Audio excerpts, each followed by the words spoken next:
اعوذ باللہ من الشیطان الرجیم بسم اللہ الرحمن الرحیم۔ میں سید فیاض احمد آج 7ویں جماعت کی اردو کتاب کا سبق نمبر 3 جس کا نام ہے اخلاق نبوی صلی اللہ علیہ وسلم پڑھانے جا رہا ہوں، جو کہ پیج نمبر 21 یعنی 21 پر واقع ہے۔ جن لوگوں کے شر اور ظلم کی وجہ سے آپ صلی اللہ علیہ وسلم کو مکہ معظمہ سے ہجرت کر کے مدینہ منورہ جانا پڑا، فتح مکہ کے بعد آپ صلی اللہ علیہ وسلم نے ان کو معاف فرما دیا اور لوگ کوئی بدلہ نہ لیا۔ تو جن لوگوں کے شر سے حضرت محمد صلی اللہ علیہ وسلم کو مکہ معظمہ سے مدینہ منورہ جانا پڑا، فتح مکہ کے بعد آپ صلی اللہ علیہ وسلم نے ان کو بھی معاف کر دیا، کسی قسم کا بدلہ نہیں لیا۔ ایک مرتبہ ایک منافق نے قتل کرنے کے ارادے سے آپ صلی اللہ علیہ وسلم پر حملہ کیا۔ ایک مرتبہ آپ صلی اللہ علیہ وسلم پر ایک یہودی نے آپ پر قتل کرنے کا ارادہ کیا، اس سلسلے میں اس پر حملہ کیا، لیکن وہ کامیاب نہیں ہو سکا، لیکن اللہ تعالیٰ کی مرضی سے اسے کامیابی نہیں ملی۔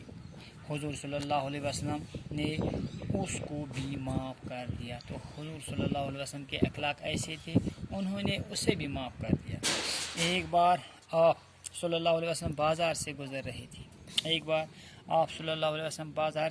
تھے، ایک صحابی نے آپ صلی اللہ علیہ وسلم کی خدمت میں حاضر ہو کر عرض کیا۔ ایک صحابی نے آپ صلی اللہ علیہ وسلم کے سامنے حاضر ہو کر عرض کیا، اے اللہ کے رسول حضرت محمد صلی اللہ علیہ وسلم، مجھے آپ صلی اللہ علیہ وسلم سے کچھ مشورہ کرنا تھا۔ تو مجھے یعنی اس صحابی کو رسول رحمت صلی اللہ علیہ وسلم سے کچھ مشورہ کرنا تھا۔ اگر آپ صلی اللہ علیہ وسلم تھوڑی دیر کے لیے یہاں ٹھہر جائیں تو میں بازار سے سودا سلف خرید کر گھر رکھ لوں۔ تو میں یہ سودا جو ہے یہ میں گھر میں رکھ کر آؤں گا اور آپ کے ساتھ کچھ مشورہ کرنا ہے۔ حضور صلی اللہ علیہ وسلم نے فرمایا، میں یہاں ٹھہر کر تمہارا انتظار کرتا ہوں، تو آپ آئیے میرے پاس مشورہ کرو، تو میں یہیں آپ کے لیے ٹھہرتا ہوں، جلدی آنا۔ وہ صحابی گھر جا کر یہ بات بھول گئے کہ حضور صلی اللہ علیہ وسلم کو بازار میں ٹھہرنے کو کہہ آئے ہیں کہ وہ رسول اللہ صلی اللہ علیہ وسلم کو وہاں بازار میں ٹھہرنے کو کہا تھا۔ تیسرے دن وہ صحابی جب بازار آئے